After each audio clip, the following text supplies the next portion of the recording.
오늘 본문은 여호수아 3장 말씀입니다. 그런데 이 여호수아 3장 앞부분의 이야기는 하나님께서 이스라엘 백성들을 인도하는 지도자로 모세를 세우시고요. 모세 이후에 이제 그 앞부분에 여호수아를 세우시는 장면입니다. 그리고 하나님께서 여호수아에게 이스라엘 백성들에게 가나안 땅을 주시겠다고 약속하셨습니다. 그래서 여호수아는 하나님 말씀에 순종함으로 이스라엘 백성들을 이끌고 가나안 땅으로 향해 가는 그 여정이 바로 오늘 여호수아 3장의 말씀입니다. 그들이 그 가나안 땅으로 가기 위해서는 지나가야 하는 곳이 있었는데 그곳이 바로 오늘 본문에 나오는 요단강이었습니다. 요단강은 사실 평소에는 물이 깊지 않고 그냥 건너갈 수 있는 그런 깊이의 강이었는데요. 그런데 이스라엘 백성들이 이 요단강을 건너가야 할 시기는 봄이었습니다. 그래서 그 봄에 주변에 산들의 눈이 쌓인 그 눈들이 녹아서 그 요단강으로 흘러 내려왔던 것이죠. 그래서 이스라엘 백성들이 건너야 하는 시기에는 그 요단강에 물이 범람하고 있는 시기였습니다. 하나님께서 이 상황 가운데 여호수아를 통하여서 그 강을 어떻게 건너가야 할지를 말씀해 주셨습니다. 오늘 본문에 보면 먼저 하나님의 제사장이 하나님의 말씀인 언약궤를 들고 그 요단강에 먼저 앞서가고 그리고 그 이후에 이스라엘 백성들이 그 뒤를 따라가라라고 하나님께서 말씀하셨습니다.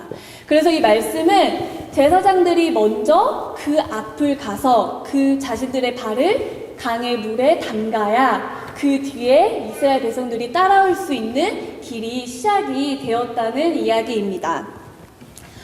제가 아이들에게 설교를 하면 그날 본문의 이야기를 머릿속으로 한번 그려보고 상상해 보라는 이야기를 많이 하게 되는데요. 한번 우리가 지금 그 요단강 앞에 서 있는 제사장이라고 한번 생각하셨으면 좋겠습니다. 내가 하나님의 제사장으로 지금 이 요단강 앞에 서 있는데 막상 가보니까 내가 생각했던 그 물의 깊이보다 물이 너무 깊은 상황인 거예요. 그리고 그 사람이 건너갈 수 없는 상황인 걸 지금 내 눈으로 보고 있는 상황인 것입니다. 어떨까요? 제가 만약에 그 상황이라면 사실 처음에 두려운 마음이 들 거라는 생각이 듭니다. 내가 하나님의 말씀대로 그 요단강을 건너갔는데 아무 일도 일어나지 않으면 어떡하지? 혹은 내가 이 요단강을 건너다가 빠져 죽으면 어떡하지? 하는 두려움이 흔히 들 거라는 생각이 듭니다. 그런데 오늘 본문에 보면 제사장들이 어떻게 하나님 말씀에 순종하는지 잘 알 수가 있습니다. 우리 오늘 말씀에 15절 말씀을 다 같이 한번 읽어보도록 하겠습니다. 시작! 요단이 곡식 거두는 시기에는 항상 언덕에 넘치더라. 궤를 맨 자들이 요단에 이르며 궤를 맨 제사장들의 발이 물가에 잠기자. 네, 이 말씀에요. 제사장들의 발이 물가에 잠기자라고 말씀하고 있습니다. 아마 하나님의 궤를 맨 제사장들은 두려운 마음이 있을 수도 있었지만 그럼에도 불구하고 하나님의 말씀을 신뢰하고 순종함으로 그 발걸음을 내딛었습니다. 어떤 일이 일어났을까요? 우리 제가 한번 16절 말씀을 읽어보도록 하겠습니다.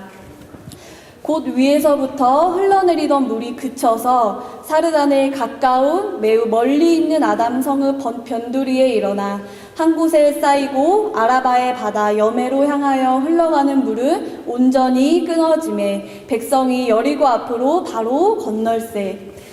말씀을 보면요, 그들이 하나님 말씀에 신뢰하고 순종했을 때 하나님이 그들을 향해 준비하셨던 놀라운 일들을 경험할 수 있었습니다. 바로 그 놀라운 일들은 바로 그 정말 물이 넘쳤던 그 강이 그 옆으로 물이 갈라지고 그리고 끊어지고 그 마른 땅을 자신들의 눈과 그리고 자신들의 발로 직접 그 마른 땅을 건너갈 수 있었습니다. 우리가 이 오늘 여호수아 3장 말씀을 통해서 크게 두 가지를 같이 나누기를 원합니다. 첫 번째는요, 우리의 삶 또한 이 제사장들이 그 길을 걸어갔던 것처럼 하나님을 신뢰하는 인생을 살아가야 한다는 사실입니다. 우리가 항상 하나님을 신뢰해야 한다라는 이야기를 참 많이 듣게 됩니다. 그런데 하나님을 신뢰하는 것은요, 하나님의 말씀을 내가 믿는 것이에요. 다시 말해서 신뢰라는 것은 내가 하나님이 주신 그 말씀을 믿는 것, 그것이 바로 하나님을 향한 신뢰라고 말씀할 수 있습니다. 제가 그 앞부분에 오늘 본문 3장 4절 말씀을 한번 읽어보도록 하겠습니다. 그러나 너희와 그 사이 거리가 2000규빗쯤 되게 하고 그것에 가까이 하지는 말라. 그리하면 너희가 행할 길을 알리니 너희가 이전에 이 길을 지나보지 못하였음이니라 하니라. 아멘. 네, 이 본문에 보면요, 하나님이 이 제사장들이 하나님의 말씀을 신뢰함으로 발걸음을 떼야 했습니다. 그런데 중요한 것은요, 이미 그들이 가기 전에 하나님의 말씀이 그들이 갈 길을 준비하시고 예비하셨다는 사실입니다. 그들은 어떻게 가야 할지 몰랐지만 하나님의 언약궤가 이미 그들을 향해서 앞서 가셔서 그들을 말씀으로 인도해 주셨던 것입니다. 그래서 그들은요, 이미 하나님이 예비하시고 준비하신 그 길을 신뢰하고 믿음으로 걸어가면 그 하나님의 놀라운 경험을 할 수 있었던 것이지요. 여호수아 1장을 보면요, 하나님이 여호수아를 지도자로 부르십니다. 그런데 그 하나님이 여호수아를 부르실 때 한 가지 말씀하신 그 말씀이 있는데요, 그 말씀은요 이렇습니다. 이 율법책을 내 입에서 떠나지 말게 하며 주야로 그것을 묵상하여 그 안에 기록된 대로 다 지켜 행하라. 하나님이 여호수아를 세우실 때 이 말씀을 너가 정말 붙들고 이 말씀을 행하라 라고 말씀하셨습니다. 그런데 정말 여호수아는 정말 그 인생 가운데, 그리고 정말 이스라엘 백성을 인도하는 지도자의 자리에 섰을 때 하나님의 말씀을 정말 붙들고 그 말씀을 신뢰하며 걸어가는 인생을 살았다는 것을 우리는 너무나 잘 알 수가 있습니다. 제가 이제 한국에서 사역을 마무리하고 하나님이 이곳으로 올 수 있는 기회를 저에게 허락해 주셨습니다. 제가 말씀을 묵상하고 기도하면서 올해 가운데 하나님이 저에게 새로운 길을 인도하여 주실 것이다 라는 마음을 저에게 주셨고, 이곳으로 지원을 하게 되고, 그리고 이곳으로 들어올 수 있는 절차를 준비하는 과정 가운데 있었습니다. 그런데 제가 준비를 하다 보니까 그 비자를 받는 것이 생각보다 정말 어려운 일이구나라는 것을 처음 경험을 하게 되었습니다. 비자를 준비하는 게 너무 어렵다 보니까 제가 처음에는 이 길이 하나님이 나에게 말씀하시는 길이 아닌가? 아니면 내가 좀 내 욕심으로 이거를 계속 준비하는 건가? 계속 의심이 들고 처음에는 머뭇거리던 시간들이 참 많이 있었습니다. 저는 원래 성격이 걱정도 많고 두려움도 많은 성격이어서 한국에서 무조건 비자를 내가 받고 들어가야겠다라는 생각으로 막 비자를 준비하고 있었는데요.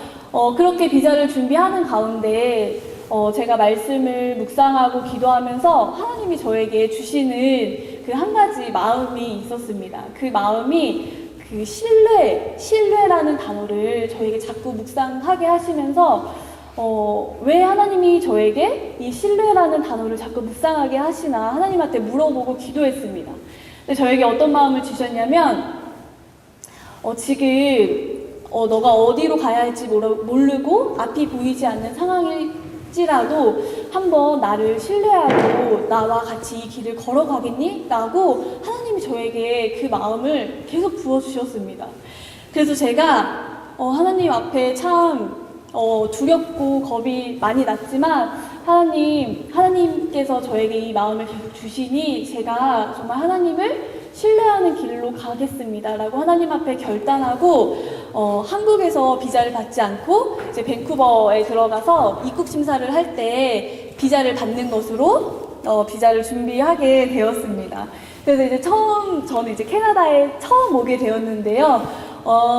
캐나다가 어떨까 하는 그 기대와 떨림은 있었지만, 비자를 못 받는 거에 대한 조급함과 두려움은 사실 없었던 것 같습니다. 왜냐면 이미 제 안에는 그 하나님이 분명히 인도하신다는 확신이 저에게 있었고, 혹시 내가 만약에 비자를 받지 못하더라도 하나님이 가장 선한 길로 나를 인도하여 주실 거라는 그 믿음이 있었기 때문에 캐나다가 어떨까에 대한 그 기대한 마음만 가지고 비행기를 타고 밴쿠버까지 도착을 했습니다. 밴쿠버에 이제 도착해서 입국 심사를 이제 앉아서 기다리고 있는데 생각보다 그 분위기가 너무 이렇게 이렇게 너무 무섭더라고요. 그래서 이렇게 입국 심사하시는 분들이 몇 분이 계셨는데 그 중에 이제 여자분들이 굉장히 화를 많이 내셨어요. 화를 막 내시면서 저는 이제 영어를 알아듣지 못하지만 어려운 상황인 건 맞구나라는 것을 감지할 수 있었습니다. 아, 제발 저분한테는 안 걸렸으면 좋겠다라는 생각으로 준비하고 있는데 다행히 그 여자분이 아니라 저 끝에 있는 남자분이 저를 이렇게 부르시더라고요. 그래서 이제 서류를 다 준비해가지고 이제 드리고 저희 기다리고 있는데 이제 몇 마디 이야기를 이렇게 하다가 제가 이제 알아듣지 못하겠는 거예요. 알아듣지 못하는데 아는 척 할 수는 없고, 그래서 고민을 하다가 sorry, I don't know English 제가 이렇게 이야기를 했습니다. 뭔가 방법이 있겠지 하고 이야기를 했는데 그분이 고민을 하시더니 저한테 뒤에 가서 앉아있으라고 이야기를 하시더라고요. 그래서 그래, 쉽지 않겠구나 라는 마음으로 준비를 하고 있는데 한 15분, 20분 정도 지나서 제 이름을 불러서 제가 이제 다시 만나게 되었습니다. 근데 저한테 그 종이 한 장을 주시더라고요. 근데 그 종이를 가만히 이렇게 보니까 영어는 알지 못하지만 오늘 날짜와 뭐 2020년 어디까지 뭐 무슨 날짜가 적혀 있는 그런 종이였습니다. 그래서 제가 이게 비자 종이, 승인 허락 종이가 맞나? 이게 긴가민가 하는데 그분이 그 내용을 설명을 해주시더니 이렇게 꼭 이렇게 가라고 하시더라고요. 그래서 내가 듣기로는 이 비자가 굉장히 시간이 오래 걸리고 까다로운데 이게 맞나 의심이 되는 거예요. 그래서 나와가지고 저 도와주신 그 집사님한테 사진을 찍어서 보내드렸어요. 이게 혹시 아닌 거 아닌가 해서 보내드렸는데 집사님께서 비자 그거 승인된 거 맞다라고 축하한다고 저한테 이야기를 해주셨습니다. 너무 참 감사했는데요. 제가 준비하고 그런 과정을 지나가면서 제가 들었던 마음은 사실 처음에는 너무 두렵고 너무 떨리고 걱정했지만 하나님이 주시는 마음을 내가 정말 믿고 신뢰함으로 그 길을 걸어갔을 때 하나님이 정말 이 길을 가운데 함께 하시고 동행을 해주시는구나 라는 것을 경험하고 정말 감사함을 고백할 수 있었던 그런 저에게는 귀한 시간이었습니다. 네, 제가 지난주 처음 아동부 예배 때 다윗과 골리앗에 대한 이야기를 아이들과 나눴었는데요. 그 당시에 골리앗은 누가 보기에도 너무나 위협적이고 무섭고 두려운 존재였지만 다윗이 담대하게 골리앗과의 싸움에 나가서 승리하게 됩니다. 그 당시에 다윗이 정말 키가 큰 것도 아니었고 소년이었고 그리고 싸움을 거의 해본 적이 없는 목동이라는 직업이었음에도 불구하고 다윗이 담대하게 골리앗과의 싸움에서 승리할 수 있었던 이유가 무엇이었을까요? 제가 사무엘상 17장 47절 말씀을 읽도록 하겠습니다. 또한 여호와께서는 칼이나 창으로 구원하지 않으신다는 것을 여기 모인 사람들이 다 알게 될 것이다. 전쟁은 여호와께 속한 것이니 그분이 너희 모두를 우리 손에 넘겨주실 것이다. 아멘. 다윗은요 믿음의 선포를 합니다. 이 전쟁은 우리에게 속한 것이 아니라 하나님이 분명히 승리하게 하실 것이다 라는 믿음의 선포를 하게 됩니다. 그런데 이 다윗 가운데는요 이미 하나님의 말씀을 신뢰하는 마음이 다윗에게 있었던 거예요. 그래서 다윗은 두려워하지 않고 담대하게 그 골리앗과의 싸움에 나가서 승리할 수 있었다는 사실입니다. 우리의 삶도 다윗과 같은 인생이 되었으면 좋겠습니다. 앞이 보이지 않는 상황 속에서도 하나님의 말씀을 신뢰하고 믿음으로 나아갈 때 하나님께서 분명히 그 걸음 가운데 함께하여 주실 것을 믿습니다.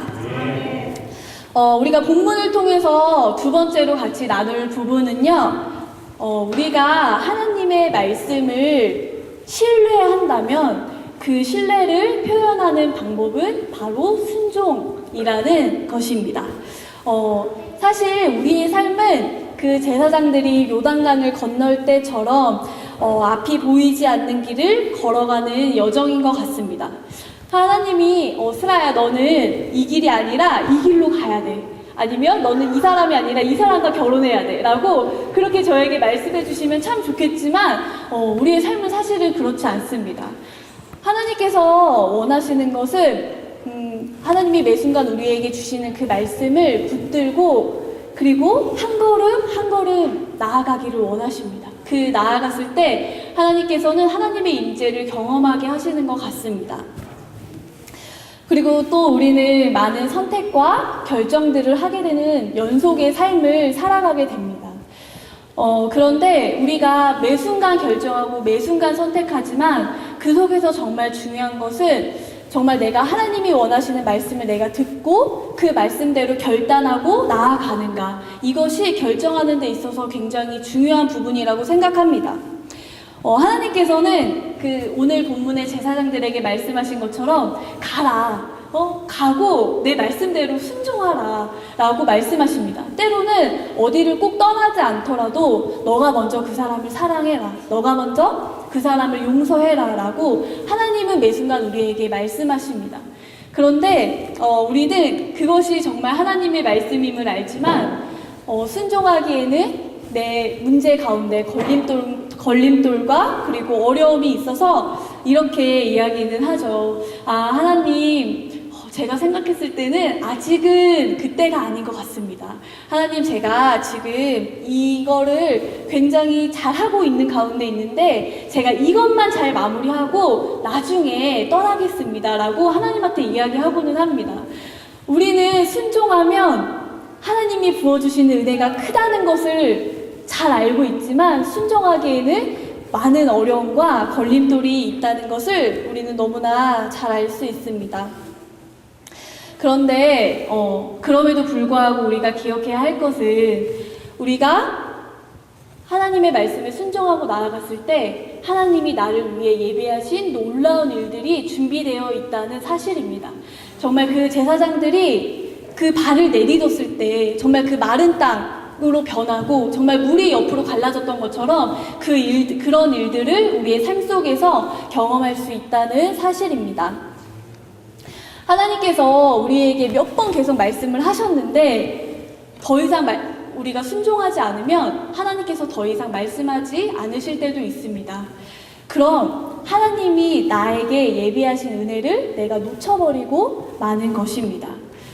에베소서 4장 13절 말씀인데요. 우리가 다 하나님의 아들을 믿는 것과 아는 일에 하나가 되어 온전한 사람을 이루어 그리스도의 장성한 분량이 충만한 데까지 이르리니, 갓난아이가 어릴 때 정말 작지만 그 아이가 정말 자라나는 것처럼 우리의 믿음도, 우리의 신앙도 이렇게 매 순간 믿음이 자라나야 한다는 사실입니다. 우리가 매 순간 그 하나님이 말씀하시는 그 말씀을 붙들고 한 걸음만 걸어갈 때 하나님은 우리의 마음 가운데 우리의 믿음을 더욱더 단단하게 하시고 더욱더 깊어질 것이라고 믿습니다. 그렇다면 우리가 하나님을 신뢰하고 그리고 순종하는 삶을 살아가야 하는데 그 신뢰하지 못하게 그리고 순종하지 못하게 하는 것이 있습니다. 무엇일까요? 바로 두려움입니다. 디모데후서 1장 7절 말씀에 하나님이 우리에게 주신 것은 두려운 마음이 아니요 라고 말씀하고 계십니다. 하나님은 우리에게 두려움을 주시는 분이 아니십니다. 두려움의 반대는 믿음이에요. 그러니까 두려움과 믿음은 정말 상반된다는 의미인데요. 정말 매 순간 하나님 앞에 말씀을 순종하려고 하지만 그 두려움이 우리의 발목을 잡고 하나님을 신뢰하지 못하도록, 하나님을 순종하지 못하도록 우리의 발목을 잡게 되는 것 같습니다. 우리가 삶에서 정말 기도하면서 하나님이 말씀을 주시고, 내가 하나님 앞에 결단합니다. 나 이 말씀대로 이렇게 가야겠어. 이렇게 하나님의 말씀대로 살아야겠어. 라고 결단하는데, 시간이 지나고 사단은 우리의 마음을 흔듭니다. 너 그거 실패할 거야. 너 그거 하다가 망할 거야. 너 그렇게 하다가 상처받을 거야. 라고 사단은 우리에게 두려움을 심어주고는 합니다. 그런데 우리가 염려하고 두려워하는 것들의 90%는 일어나지 않는 일들이라고 합니다. 나무가 이렇게 있는데요. 그 나무를 봤을 때 썩어 있거나 마른 가지는 어떻게 해야 되죠? 잘라내야 합니다. 바로 그 가지치기 하는 과정이 필요한데요. 우리의 생각도 가지치기 하는 연습이 필요한 것 같습니다. 하나님이 주시는 마음이 아니라 정말 다른 염려와 두려움이 우리 생각을 지배했을 때 정말 이 가지치기, 정말 쳐내는 연습이 우리의 삶 속에는 필요하다는 생각을 하게 됩니다. 만약에 우리 앞에 지금 내 앞에 커다란 개 한 마리가 있다고 한번 생각해 봤으면 좋겠습니다. 그 큰 개가 지금 내 앞에 있는데 나를 향해서 막 위협을 하는 거예요. 나를 물 것 같기도 하고 무서운 가운데 있습니다. 너무 무서운 가운데 있는데 자세히 그 개를 보니까 내가 두려워하지 않아도 되는 거예요. 왜 두려워하지 않아도 됐을까요? 자세히 그 개를 보니까요, 그 개의 목에 목줄이 매여 있는 거예요. 그래서 아무리 그 개가 나를 향해서 무섭게 짖고 위협하지만 그 개는 실질적으로 나를 해하지는 못하는 거죠. 그런데 두려움도 이와 마찬가지인 것 같습니다. 사단은 끊임없이 우리에게 너 그거 되지 않을 거야. 너 그거 두려운 마음을 우리에게 심어주지만, 그러나 우리가 기억해야 할 것은 이미 사단은 하나님 손 안에 있고 하나님에게 묶여있는 존재라는 사실입니다. 그래서 그것이 우리를 위협한다 할지라도 우리가 두려워하지 않을 수 있는 이유는 우리는 이미 하나님 안에서 승리한 하나님의 자녀임을 기억하시고 하나님을 신뢰하는 인생을 살아가셨으면 좋겠습니다. 네, 결론을 맺으려고 하는데요. 우리가 때로는 높은 산을 올라가거나 그리고 알지 못하는 길을 갈 때 때로 그 나침반을 들고 가고는 합니다. 그 나침반의 역할이 무엇인지 잘 아시죠? 그 나침반의 역할은 길을 어디로 가야 하는지를 가르쳐 주는 것이 그 나침반의 역할입니다. 근데 중요한 것은요, 나침반이 사람이 움직이지 않으면 가야 할 길을 알려주지 않는다는 것입니다. 그 나침반을 잘 활용하기 위해서는요, 그 사람이 나침반을 들고 그 길을 걸어갈 때 어디로 가야 할지를 가르쳐 줍니다. 그런데 말씀이 이와 같은 것 같습니다. 우리가 정말 삶 가운데 말씀이라는 삶의 나침반을 들고 정말 두렵지만 하나님을 신뢰함으로 그 길을 걸어갔을 때 정말 오늘 본문에 그 제사장들과 이스라엘 백성들이 그 하나님께서 그 강을 여시고 마른 땅을 걷게 하신 것처럼 그런 놀라운 축복이 우리 삶 속에 있을 거라고 믿습니다. 하나님께서는 우리의 삶 속에서 어려움이 없을 거라고 말씀하시지 않으셨습니다. 그렇지만 하나님께서 원하시는 것은 너가 이 어렵고 힘든 가운데 있지만 그럼에도 불구하고 나를 신뢰하고 나와 함께 걸어가겠니? 라고 하나님은 매 순간 우리의 삶 속에서 문을 두드리고 계십니다.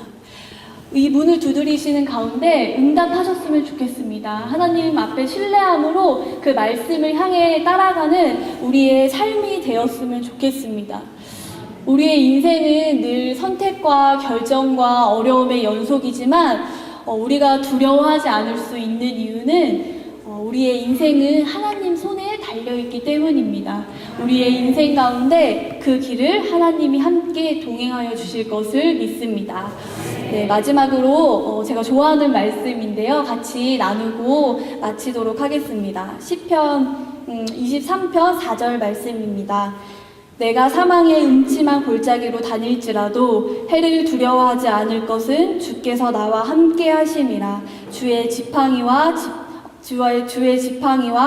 막대기가 나를 안위하시나이다.